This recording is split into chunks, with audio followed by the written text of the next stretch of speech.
சந்தோஷமா ஒரு ஃபங்க்ஷன் வச்சா கூப்பிட்டு எல்லாரும் வந்துருவாங்க, அவங்க குடும்பத்தோட வருவாங்க. ஆனா நம்ம கஷ்டப்படுற நேரம் பாருங்க, 1-2 பேர் தான் நம்ம கூட இருப்பாங்க, அப்படிதானே?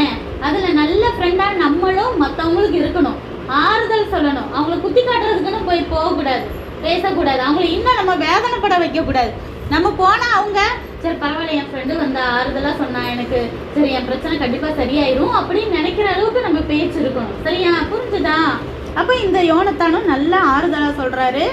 ஆனால் என்னன்னா, இவர் சவுல் சாகும் போது என்ன ஆகும், யோனத்தானும் இறந்துருவார்.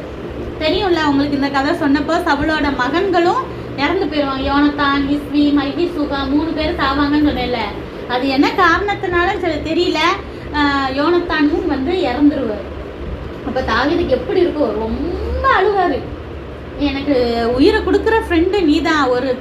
ஒரு பெண் லவ் பண்ணா கூட அவ்வளோ சந்தோஷப்பட்டிருப்போமா என்ன தெரியல. அந்த அன்பை விட உன் அன்பு ரொம்ப அதிகமாக இருந்துச்சு.